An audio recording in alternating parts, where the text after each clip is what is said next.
It is said by some Muslim authorities that during the first caliphate of Abu Bakr, immediately after Muhammad's death, concern arose that his orally transmitted words might be forgotten. So many Muslim soldiers had been killed in battle that the number who had the Quran safely lodged in their memories had become alarmingly small. It was therefore decided to assemble every living witness, together with pieces of paper, stones, palm leaves, shoulder blades, ribs and bits of leather on which sayings had been scribbled, and give them to Zayd ibn Thabit, one of the Prophet's former secretaries, for an authoritative collation. Once this had been done, the believers had something like an authorized version. If true, this would date the Quran to a time fairly close to Muhammad's own life, but we swiftly discover that there is no certainty or agreement about the truth of the story. Some say that it was Ali, the fourth and not the first caliph, and the founder of Shi'ism, who had the idea. Many others, the Sunni majority, assert that it was Caliph Uthman, who reigned from 644 to 656, who made the finalized decision. Told by one of his generals that soldiers from different provinces were fighting over discrepant accounts of the Quran, Uthman ordered Zayd ibn Thabit to bring together the various texts, unify them, and have them transcribed into one. When this task was complete, Uthman ordered standard copies to be sent to Kufa, Basra, Damascus, and elsewhere, with a master copy retained in Medina. Uthman thus played the canonical role that had been taken in the standardization and purging and censorship of the Christian Bible by Irenaeus and by Bishop Athanasius of Alexandria. The roll was called, and some texts were declared sacred and inerrant, while others became apocryphal. Outdoing Athanasius, Uthman ordered that all earlier and rival editions be destroyed.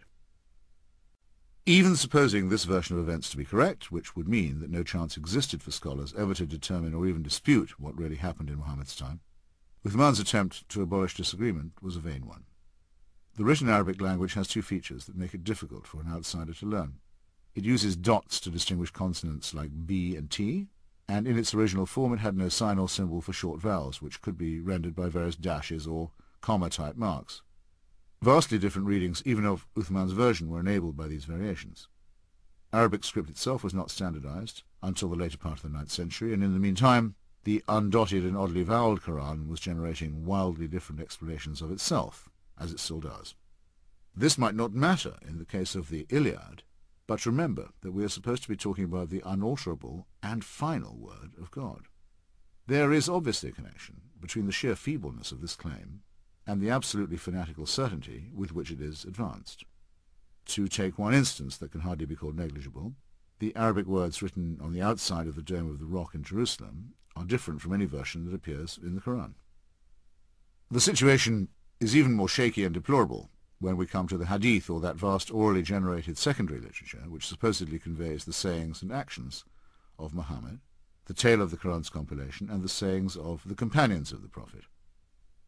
Each hadith, in order to be considered authentic, must be supported in turn by an isnad, or chain, of supposedly reliable witnesses. Many Muslims allow their attitude to everyday life to be determined by these anecdotes. Regarding dogs as unclean, for example, on the sole ground that Muhammad is said to have done so. My own favourite tale goes the other way. The Prophet is said to have cut off the long sleeve of his garment, rather than disturb a cat that was slumbering on it. Cats in Muslim lands have been generally spared the awful treatment visited on them by Christians, who've often regarded them as satanic familiars of witches. As one might expect, the 6 authorized collections of hadith, which pile hearsay upon hearsay through the unwinding of the long spool of isnads, A told B, who had it from C, who learned it from D, were put together centuries after the events they purport to describe. One of the most famous of the 6 compilers, Bukhari, died 238 years after the death of Muhammad. Bukhari is deemed unusually reliable and honest by Muslims, and seems to have deserved his reputation, in that of the 300,000 attestations he accumulated in a lifetime devoted to the project, he ruled that 200,000 of them were entirely valueless and unsupported. Further exclusion of dubious traditions and questionable isnads reduced his grand total to 10,000 hadith. You are free to believe, if you so choose, that out of this formless mass of illiterate and half-remembered witnessing, the pious Bukhari, more than 2 centuries later, managed to select only the pure and undefiled ones that would bear examination. Some of these candidates for authenticity might have been easier to sift out than others. The Hungarian scholar Ignác Goldziher, to quote a recent study by Reza Arslan, was among the first to show that many of the hadith were no more than verses from the Torah and the Gospels, bits of rabbinic sayings, ancient Persian maxims, passages of Greek philosophy, Indian proverbs, and even an almost word-for-word reproduction of the Lord's Prayer. Great chunks of more or less straight biblical quotation can be found in the hadith, including the parable of the workers hired at the last moment and the injunction, "Let not thy left hand know what thy right hand doeth," the last example meaning that this piece of pointless pseudo-profundity has a place in two sets of revealed scripture. Aslan notes that by the time of the 9th century, when Muslim legal scholars were attempting to formulate and codify Islamic law through the process known as ijtihad, they were obliged to separate many hadith into the following categories: lies told for material gain and lies told for ideological advantage. Quite rightly, Islam effectively disowns the idea that it is a new faith, let alone a cancellation of the earlier ones, and it uses the prophecies of the Old Testament and the Gospels of the New like a perpetual crutch or fund to be leaned on or drawn upon. In return for this derivative modesty, all it asks is to be accepted as the absolute and final revelation. As might be expected, it contains many internal contradictions. It is often cited as saying that there is no compulsion in religion, and as making reassuring noises about those of other faiths being peoples of the book, or followers of an earlier revelation. The idea of being tolerated by a Muslim is as repulsive to me as the other condescensions, whereby Catholic and Protestant Christians agreed to tolerate one another, or extend toleration to Jews. The Christian world was so awful in this respect and for so long, that many Jews preferred to live under Ottoman rule and submit to special taxes and other such distinctions. However, the actual Quranic reference to Islam's benign tolerance is qualified because some of these same peoples and followers may be such of them as are bent on evil-doing, and it takes only a short acquaintance with the Quran and the Hadith to discover other imperatives, such as the following.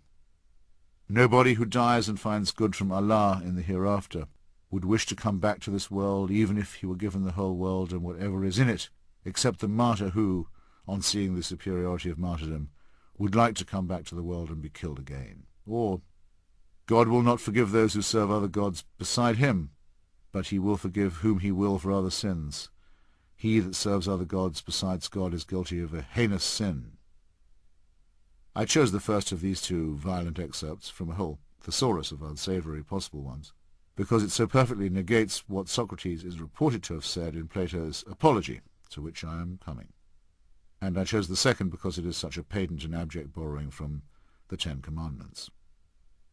The likelihood that any of this humanly derived rhetoric is inerrant, let alone final, is conclusively disproved, not just by its innumerable contradictions and incoherencies, but by the famous episode of the Quran's alleged satanic verses, out of which Salman Rushdie was later to make a literary project. On this much-discussed occasion, Muhammad was seeking to conciliate some leading Meccan polytheists, and in due course experienced a revelation that allowed them, after all, to continue worshipping some of the older local deities. It struck him later that this could not be right, and that he must have inadvertently been channeled by the devil, who for some reason had briefly chosen to relax his habit of combating monotheists on their own ground. Muhammad believed devoutly not just in the devil himself, but in minor desert devils or jinns as well. It was noticed even by some of his wives that the Prophet was capable of having a revelation that happened to suit his short-term needs, and he was sometimes teased about it. We are further told, on no authority that need be believed, that when he experienced revelation in public, he would sometimes be gripped by pain and experience loud ringing in his ears. Beads of sweat would burst out on him even on the chilliest of days. Some heartless Christian critics have suggested that he was an epileptic, though they fail to notice the same symptoms in the seizure experienced by Paul on the road to Damascus. But there is no need for us to speculate in this way. It is enough to rephrase David Hume's unavoidable question. Which is more likely? That a man should be used as a transmitter by God to deliver some already existing revelations, or that he should utter some already existing revelations and believe himself to be, or claim to be, ordered by God to do so. As for the pains and the noises in the head or the sweat, one can only regret the seeming fact that direct communication with God is not an experience of calm, beauty, and lucidity. The physical existence of Muhammad, however poorly attested by the Hadith, is a source of both strength and weakness for Islam. It appears to put it squarely in the world and provides us with plausible physical descriptions of the man himself, but it also makes the whole story earthy, material, and gross. We may flinch a little at this mammal's betrothal to a 9-year-old girl, and at the keen interest he took in the pleasures of the dining table, and the division of the spoils after his many battles and numerous massacres. Above all, and here is a trap that Christianity has mostly avoided, by awarding its prophet a human body but a non-human nature, he was blessed with numerous descendants and thus placed his religious posterity in a position where it was hostage to his physical one. Nothing is more human and fallible than the dynastic or hereditary principle, and Islam has been racked from its birth by squabbles between princelings and pretenders all claiming the relevant drop of original blood. If the total of those claiming descent from the founder was added up, it would probably exceed the number of holy nails and splinters that went to make up the 1,000-foot cross on which, judging by the number of splinter-shaped relics, Jesus was evidently martyred. As with the lineage of the Isnads, a direct kinship line with the Prophet can be established if one happens to know and be able to pay the right local imam. In the same way, Muslims still make a certain obeisance to those same satanic verses, and tread the pagan polytheistic path that was laid out long before their Prophet was born. Every year at the Hajj, or annual pilgrimage, one can see them circling the cuboid Kaaba shrine in the centre of Mecca, taking care to do so 7 times, following the direction of the sun around the earth, as Karen Armstrong weirdly and no doubt multiculturally puts it, before kissing the black stone set in the Kaaba's wall. This probable meteorite, which no doubt impressed the yokels when it first fell to earth, the gods must be crazy, no, make that God must be crazy, is a stop on the way to other ancient pre-Islamic propitiations, during which pebbles must be hurled defiantly at a rock that represents the evil one. Animal sacrifices complete the picture. Like many but not all of Islam's principal sites, Mecca is closed to unbelievers, which somewhat contradicts its claim to universality. It is often said that Islam differs from other monotheisms in not having had a reformation. This is both correct and incorrect. There are versions of Islam, most notably the Sufi, much detested by the devout, which are principally spiritual rather than literal, and which have taken on some accretions from other faiths. And since Islam has avoided the mistake of having an absolute papacy, capable of uttering binding edicts, hence the proliferation of conflicting fatwas from conflicting authorities, its adherents cannot be told to cease believing what they once held as dogma. This might be to the good, but the fact remains that Islam's core claim, to be unimprovable and final, is at once absurd and unalterable. Its many warring and discrepant sects, from Ismaili to Ahmadi, all agree on this indissoluble claim. Reformation has meant, for Jews and Christians, a minimal willingness to reconsider Holy Writ as if it were, as Salman Rushdie so daringly proposed in his turn, something that can be subjected to literary and textual scrutiny. The number of possible Bibles is now admitted to be immense, and we know, for example, that the portentous Christian term Jehovah is a mistranslation of the unuttered spaces between the letters of the Hebrew Yahweh. Yet no comparable project has ever been undertaken in Quranic scholarship. No serious attempt has been made to catalogue the discrepancies between its various editions and manuscripts, and even the most tentative efforts to do so have been met with almost inquisitional rage. A critical case in point is the work of Christoph Luxemburg, the Syriac-Aramaic version of the Quran, published in Berlin in the year 2000. Luxemburg coolly proposes that far from being a monoglot screed, the Quran is far better understood once it is conceded that many of its words are Syriac-Aramaic rather than Arabic. His most celebrated example concerns the rewards of a martyr in paradise.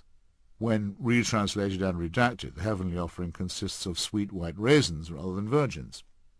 This is the same language and the same region from which much of Judaism and Christianity emerged. There can be no doubt that unfettered research would result in the dispelling of much obscurantism. But at the very point when Islam ought to be joining its predecessors in subjecting itself to rereadings, there is a soft consensus among almost all the religious that because of the supposed duty of respect that we owe the faithful, this is the very time to allow Islam to assert its claims at their own face value.